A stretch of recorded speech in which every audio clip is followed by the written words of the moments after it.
Coba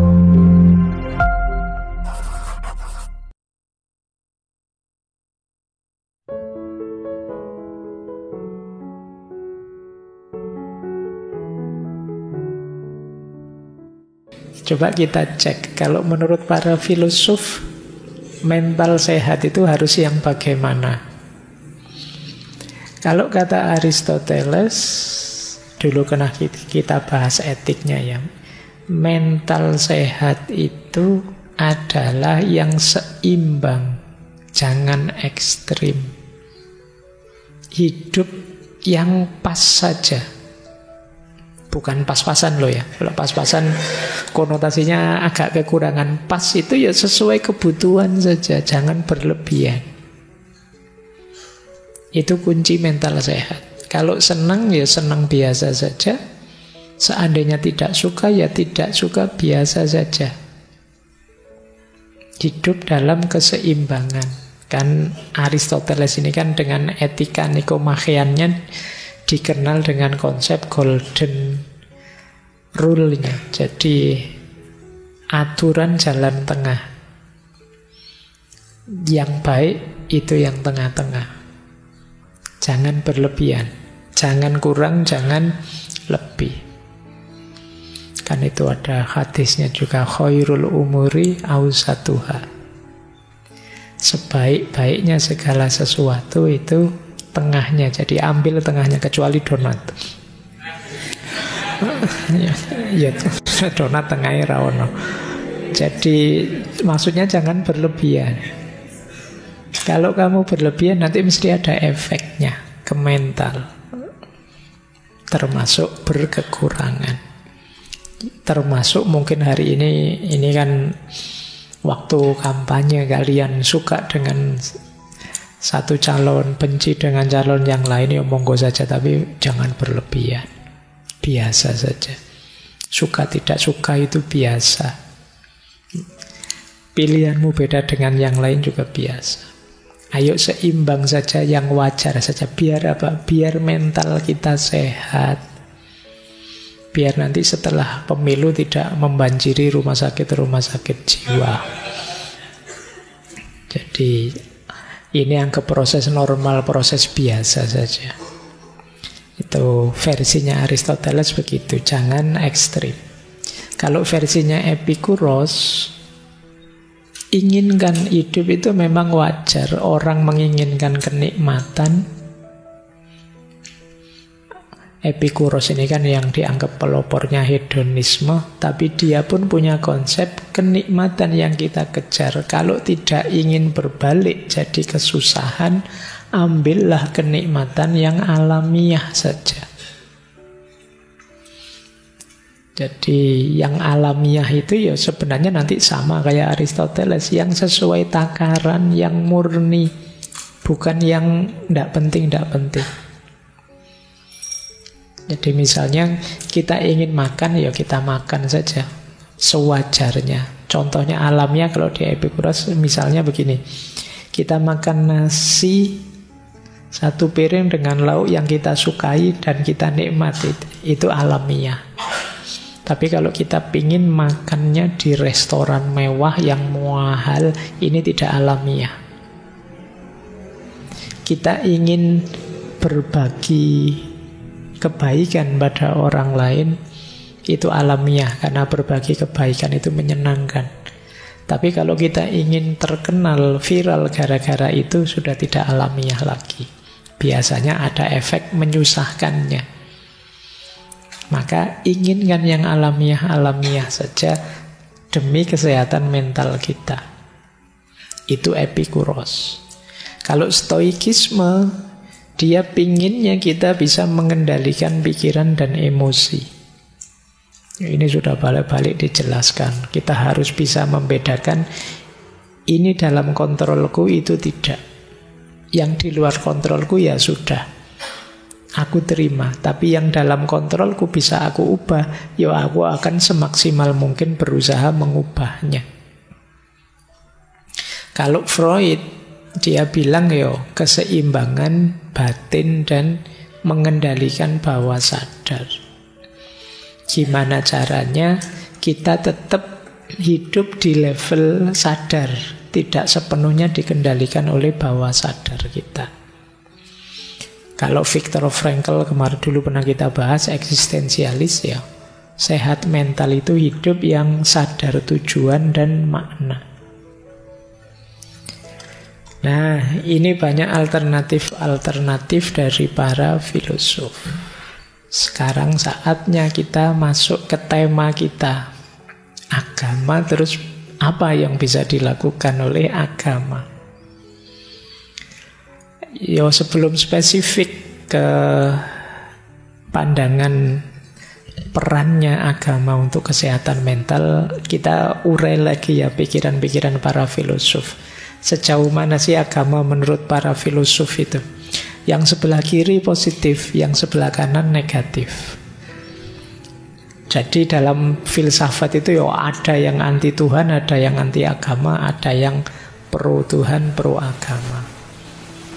Jadi pikirannya macam-macam.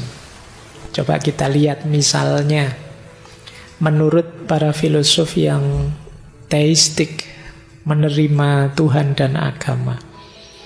Apa sih perannya agama? Kata Thomas Aquinas, agama itu memberikan pemahaman yang lebih dalam tentang kebenaran. Pikiran kita terbatas. Agama membantu kita memperdalamnya. Ada banyak hal yang kita tidak nyampe tapi dibantu oleh agama. Termasuk mungkin tentang diri kita, hakikatnya, kedalamannya, dan lain sebagainya. Maka jangan disepelekan informasi-informasi agama, termasuk tentang jiwa kita, diri kita. Kita akan sering belajar ini. Jiwa manusia, cirinya, kategorinya, dan lain sebagainya. Ini versinya Thomas Aquinas, Santo. Yang kedua, Immanuel Kant. Kalau Immanuel Kant, agama itu bagian dari jalan kita untuk menegakkan moral. Adanya agama dan kepercayaan pada Tuhan membuat orang termotivasi untuk menetapi hukum-hukum moral. Jadi Immanuel Kant terkenal punya argumen moral untuk membuktikan Tuhan. Sederhananya begini. Jadi manusia itu kan wajib, kata Immanuel Kant, harus mematuhi hukum-hukum moral. Yang itu sudah ada dalam dirinya, makanya disebut deontologis. Kita harus jujur, kita harus tidak berkhianat, kita harus, sebenarnya sudah ada dorongan dalam diri kita. Cuma manusia itu kurang terdorong untuk melakukan moral kalau tanpa dukungan agama dan Tuhan. Kenapa begitu? Contoh, ilustrasi sederhananya begini. Kan banyak orang melakukan aktivitas moral yang luar biasa, banyak juga yang melawan hukum moral. Ada orang baik, ada orang jahat.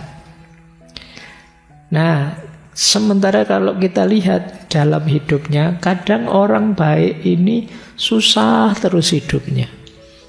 Sementara orang jahat kok seneng terus, menang terus. Sampai mati begitu. Lah terus apa gunanya melakukan aktivitas moral kalau sudah capek-capek mematuhi hukum moral sampai mati susah. Yang ini melanggar hukum moral terus sampai mati senang. Nah, maka terus kesimpulannya apa? Pasti hidup itu tidak selesai di dunia ini saja. Pasti ada hidup sesudah mati. Yang di sana orang baik dapat balasan baik, yang buruk dapat balasan buruk. Nah, siapa panitianya mungkin ya di akhirat nanti yang menyelenggarakan hukum bagi yang baik dan balasan bagi yang buruk? Tentu saja Tuhan. Tidak mungkin manusia yang dihisab kok. Yang menghisab Tuhan. Jadi Tuhan pasti ada. dalam rangka moral. Nah, itu gunanya agama, menjamin moralitas. Kalau mengandalkan pikirannya manusia, mengandalkan manusianya sendiri, hatinya manusia, kadang ya belok-belok, tidak karu-karuan. Tapi yang bisa menjamin itu agama dan Tuhan. Ini Immanuel Kant. Ada lagi Arthur Schopenhauer yang dulu pernah kita bahas dengan pesimismenya. Agama bagi dia salah satu jalan mengatasi ketidakpuasan hidup dan penderitaan. Jadi dengan adanya agama, rasa sakit itu tidak terlalu sakit. Kekecewaan tidak terlalu mengecewakan. Segagal apapun kita, begitu kita sadar, ada Tuhan kok. Itu kita akan mendapatkan sandaran yang sangat kuat. Dulu pernah kita bahas ini. Yang keempat, ini juga pernah kita bahas, Durkheim. Kalau ini manfaat sosialnya. Agama itu memperkuat kesadaran kolektif. Agama menguatkan ikatan kita secara sosial. Karena saya tahu kita sama agamanya, kan terus tambah terikat, tambah ada ikatan di antara kita. Maka kata Durkheim, agama itu memperkuat kesadaran kolektif. Itu yang positif. Nanti ada yang negatif tentang agama. Kalau tadi Pak perannya agama apa? Itu kalau bagi yang kanan ini tidak ada, malah ngaco. Misalnya, kalau bagi Nietzsche, agama itu menanamkan mentalitas Buddha. Orang jadi kehilangan kebebasan, kehilangan kreativitasnya. Orang diminta patuh saja, ikut saja perintahnya agama. Nah, ini Nietzsche yang punya semboyan terkenal sekali, Tuhan sudah mati. Nanti ada Karl Marx, dia bilang agama itu candu. Karena dia melihat gara-gara agama, itu versi dia ya, orang yang tertindas tidak mau bangkit. Dia merasa, ya sudah, ini takdirku tertindas ini. Allah sudah menetapkan begini misalnya. Terus, ya sudah, kita terima takdirnya Allah. Kita ridho dengan apapun keputusannya Allah. Akhirnya ditindas, tidak mau bangkit berjuang. Makanya dia menyebutnya semacam candu. Orang kecanduan itu kan dia tidak sadar situasi realnya yang tertindas. Ini versinya Karl Marx. Nanti ada lagi versinya Russell. Kalau versinya Russell, Allah membahas agama itu tidak ada ujungnya. Wong metafisik, tidak bisa dibuktikan. Mending agnostik saja. Saya beberapa kali membaca online itu ada perdebatan tentang agnostisisme. Ya, orang seperti Russell ini bilang bahwa ada benar atau tidak, akal kita tidak nyampe. Ya sudah, kalau akal kita tidak nyampe, ya kita menghindar saja, agnostik saja. Baik, jadi ini peran agama. Kalau para filosof ada pro, ada yang kontra. Ya tentu saja kita yang beragama, kita yang teis, lebih prefer ke yang pro. Tapi kita lihat dulu yang dari aspek kejiwaan. Kita ambil dua filosof. Yang pertama Freud, yang kedua Jung. Ini juga pandangannya bertolak belakang. Kalau bagi Freud, agama itu semacam delusi, halusinasi saja. Hanya defense mechanism, pertahanan diri manusia. Manusia itu banyak kurangnya, banyak lemahnya, terus memproyeksikan ada Tuhan.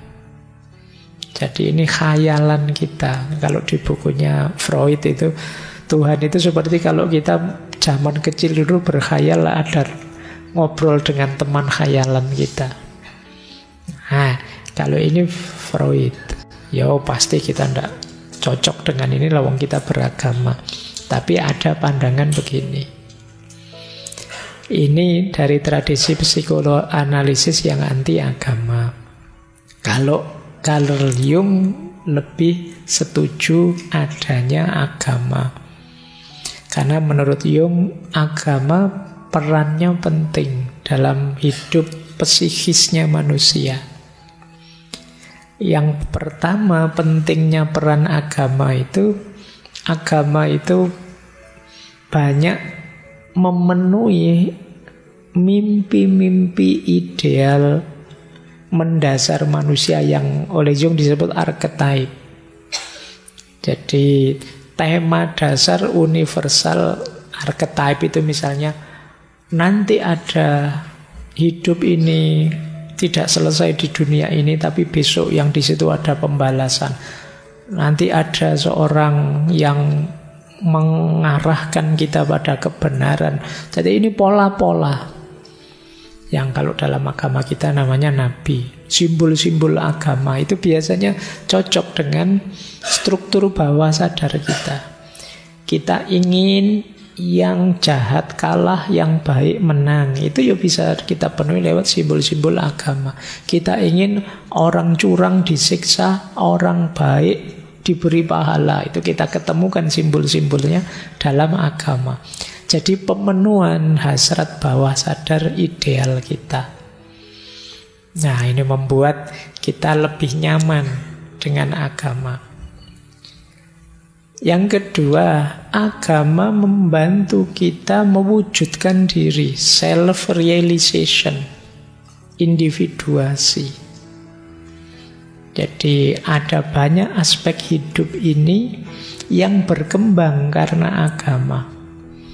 Kasih sayang, kepedulian, solidaritas, tadi ada banyak sekali unsur hidup kita yang berkembang. Siap berkorban, itu mungkin juga bagian dari pertumbuhan diri yang sumbernya agama.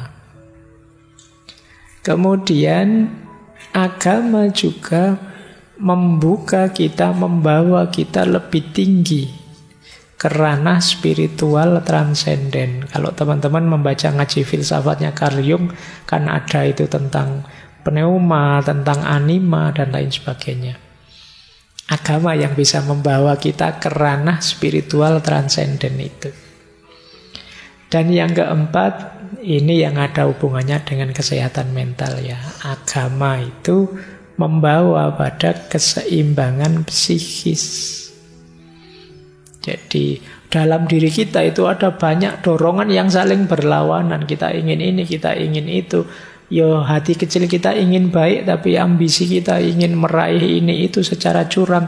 Itu yang bisa menetralkan, mengarahkan secara lebih positif, itu agama, kata Jung. Jadi bagi dia agama perannya besar untuk manusia, termasuk untuk kesehatan mental. Nah, itu penjelajahan-penjelajahan pada para filosof